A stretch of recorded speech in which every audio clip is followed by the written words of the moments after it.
everyone, welcome back to Let's Talk. I am your host, John, and today here on the channel, we're going to be talking about 2024's Nosferatu and its new 4K Blu-ray that just came out. But before we get into that 4K Blu-ray review, I always like to give a quick film review, and today is no different. And if you want nothing in the film Nosferatu spoiled for you, and you want to just check out that 4K Blu-ray review, you guys can skip ahead to that right now. So Nosferatu was released on Christmas Day 2024, directed by Robert Eggers. This is the fourth film he's ever directed after The Witch, The Lighthouse, and The Northman. Now he's directing Nosferatu, the remake of the 1922 German classic. Considered one of the greatest horror films of all time. It already had a remake back in the 1970s. Obviously, this is one of the most important horror films ever in Germany. They were going to make their own version of Bram Stoker's Dracula back in the early 1900s. Couldn't get the rights to the book, so they made their own version. And instead of having Count Dracula, we have Count Orlok, following a very similar story, but it also has its own very key differences. Just like Robert Eggers has his own very key differences, despite the fact that he is staying very loyal to the original source material. And this movie stars Lily Rose Depp, Nicholas Hoult, Willem Dafoe, and as Count Orlok, Nosferatu himself, you got Bill Skarsgård, the king of facial acting. This is the guy who's played Pennywise the Clown. Now he's playing Count Orlok, Nosferatu. So Bill Skarsgård, hell of an actor, much better performance in this last year than he was in The Crow. And of course, this movie has some great production design, incredible costume design, the little attention to detail, the way the language is, that stuff that Robert Eggers just always brings to his films is those little attention to details. He doesn't make movies that take place in the modern world. All of his movies take place from a different era. And of course, he always pays attention to the accents that the actors are speaking with, the way the dialogue is delivered, and the tone and atmosphere of his films. And he always captures that perfectly, and Nosferatu is no different. For me, though, Nosferatu is still not his best film. I would say that this kind of more falls in line with The Northman. After watching this for the second time, my feelings kind of haven't changed like I hoped they would after watching the movie at home. The last time I watched this film, I saw it in theaters, and I left the theater feeling a little bit hollow, and I thought, okay, well, when I watch this 4K Blu-ray, maybe watching it at home, in the dark room, on the OLED TV, with that brand new Dolby Atmos sound, I'll appreciate the film a little bit more, and I'll have a more emotional connection to it. Unfortunately, that did not happen. I still felt hollow leaving the film, even though I really do appreciate everything about this movie. Right in the beginning, we see Lily Rose Depp call out to somebody. She's a lonely person. She just wants somebody to answer her. Of course, the worst thing in the world that could answer her answers her, and that's Nosferatu. And now that's it. They're connected, and that's going to lead to the obsession of Nosferatu with her. And no matter what she does, she is never going to be able to eliminate him. And we see in the future, in 1838, she's married. This guy, he just wants to make a living for himself, a good living, take him and his wife out of his brother-in-law's house and just go out on their own. His brother-in-law seems like a pretty happy guy. He's got 2 daughters. His wife's pregnant. Has no problem taking care of Nicholas Hoult, but he knows that this is it. This is his big deal. He's going to go up to Count Orlok's castle over there in Transylvania, where he wants to sign in person, the deed to his new house. And when he gets there, Nicholas Hoult, he sees a lot of stuff. And this is where the cinematography just automatically kicks in. The empty carriage, the way it turns, that scene is absolutely beautiful. Should have probably won Best Cinematography at the Oscars for that scene alone, because it's just absolutely stunningly gorgeous, as everything in this film is. These are real sets, something that we just don't get anymore. These beautifully built sets to make it feel very time accurate. Also, the way that Robert Eggers shoots interiors, especially if there's fire as the main light source. I saw this in The Northman, and then I saw this in here, how it overwhelms the scene. I love that look. I didn't think I would like that look. Actually, the first time I saw it, I was like, it's a little bit weird the first time in The Northman, but I really grew on me with Nosferatu, and it just shows how Robert Eggers gets better and better with certain aspects as he gets more and more into filmmaking. Given, I still think his first 2 films are better than his last 2 films, but the filmmaking prowess of him is only getting better and better each and every single time. And as the movie starts to progress a little bit more, Nosferatu, he finds his way, of course, over to Germany, bringing the plague with him. And this is where Willem Dafoe gets involved in the film. Willem Dafoe, just the hardest working actor in Hollywood still. How many different movies did he come out with last year? Kinds of Kindness, Beetlejuice, this. And I know I'm forgetting one off the top of my head. So he had at least 4 films come out last year. The guy just never stops acting. And he clearly gives it his all, because he's phenomenal in this film as well. You forget it's Willem Dafoe sometimes, which is the best compliment you can give to an actor. Even Even Nicholas Hoult gives a great performance. Lily Rose Depp, though, definitely gives the standout performance as the film goes on. She then has that big moment where she breaks down and confesses to her husband, Nicholas Hoult, about Nosferatu. And that is just tremendous acting in that scene. I'm married. We already dead. And the city itself is just getting darker and darker because this plague, Nosferatu, is there. And they figure out that the only way that they're going to ever be able to stop this guy, this plague itself, is through Lily Rose Depp. She's going to have to sacrifice herself. The only person who knows, though, is the Willem Dafoe character. Him and her know exactly what needs to be done.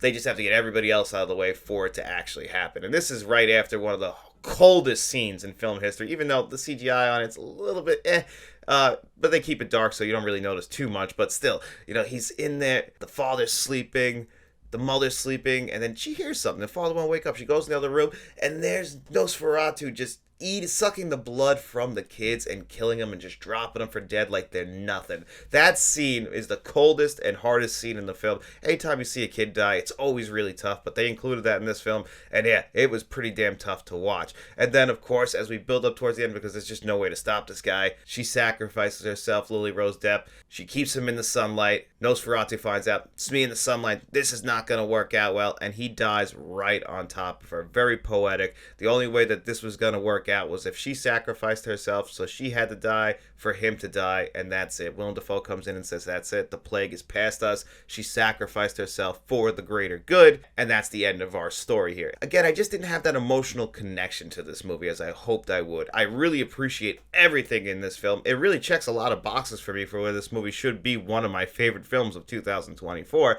I just feel like it doesn't have those emotional moments like you hope they would. It tries. It really does try for him. It just doesn't connect with me. And I just appreciate this movie more than I actually can say I really enjoy this movie. And I don't think I'll be running back to this as much as I'll be running back to The Witch or The Lighthouse. This will probably become just like The Northman. Every few years I'll probably throw this one in. Appreciate the amazing work from everybody involved in this film. Nobody has anything that they should be ashamed about or embarrassed about. Sometimes a movie just doesn't connect with everybody. And unfortunately for me, Nosferatu just doesn't necessarily 100% connect with me. But we're also here to talk about its 4K Blu-ray that just came out. So let's do that right now.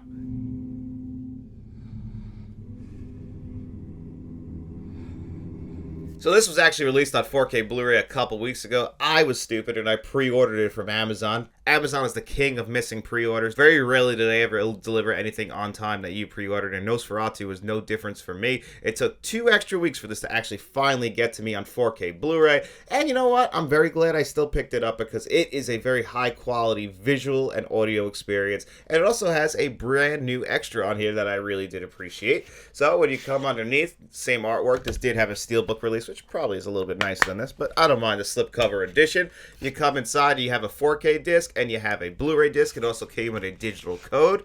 And the 4K disc and the Blu-ray disc are exactly the same exact audio files, same exact extras. There is no difference in them at all. So if you want to watch your extras on the 4K, you can do that. If you want to watch them on the Blu-ray, you could do that as well. They feature an audio commentary track, the deleted scenes, and then, of course, my favorite thing out there, a making-of documentary. That you can watch in little featurettes if you choose, or you can hit that play all option, and it's about 40 minutes long, and I'm really glad to see this. Robert Eggers, I believe, is a physical media fan, so probably just like Christopher Nolan, he asked to have a making of documentary put on there. It feels like one of the old ones where we get the talking heads. Everybody's talking about the film. They dive into everything you can ever imagine. You got Bill Skarsgård there talking about the great makeup effects and how it makes his job easier. And you can just see how everything is in motion and how this all works. And it's incredible when you see the final product while watching the making of. And that's why I always appreciate a great making of documentary. It always makes me enjoy the film even more. So I was really glad that they included that on here. For a new release film, I don't really expect too many great extras, even though this is Universal and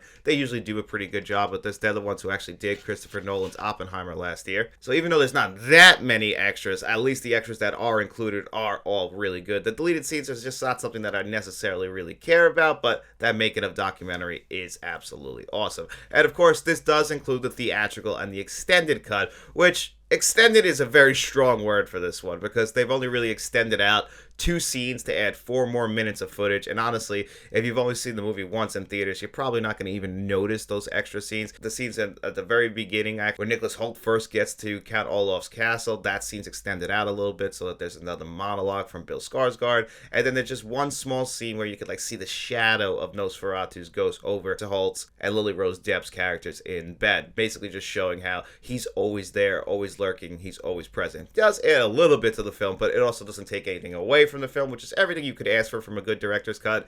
And it just probably shows you that Robert Eggers either had final cut of the film and didn't want to add much to it, so this is already the definitive edition, but they kind of just use that extended cut label maybe to sell some discs, which makes a little bit of sense obviously for a new release. But I also wouldn't be surprised in like 3 years later if like a boutique label tackled Nosferatu and we got more extras and like the extended cut is still the same extended cut, or even if possibly they add some new scenes. But I honestly don't think that'll be the case. I really think Robert Eggers is just happy with the final cut. And then obviously you guys are here for those visuals and audio, and as I expected with the visuals, this was a much better experience than I had in theaters. I saw this at a pretty cheap theater, which I love going to that theater, but sometimes, you know, you see a movie like this that was showing in IMAX, and unfortunately I couldn't see it there. You know, you see it in this like cheaper theater, and you know, all the blacks are like gray, and then when you get it on a beautiful OLED, this 4K Blu-ray, it looks absolutely stunning in 4K Blu-ray, as you would expect, because this movie is just shot beautifully. So it translates so well to the 4K Blu-ray format.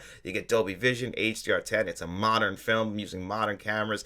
Everything just looks absolutely stunning in it. And because, you know, we're not using too much CGI. Yeah, there's some CGI used that you will notice, but that's not the main tool in this. We're using real physical sets, real practical effects for the most part, and all that stuff is just going to lead to a better 4K Blu-ray experience. And then the audio is a Dolby Atmos track, which is a phenomenal Dolby Atmos track. Not the best Dolby Atmos track that I've ever heard, but it is very, very, very well mixed. The horror genre itself always puts out very good Dolby Atmos tracks just because there's great sound design in it. You need great sound design in a great horror movie to help build that suspense. And of course, the score is great for this type of film. Everything works out perfectly.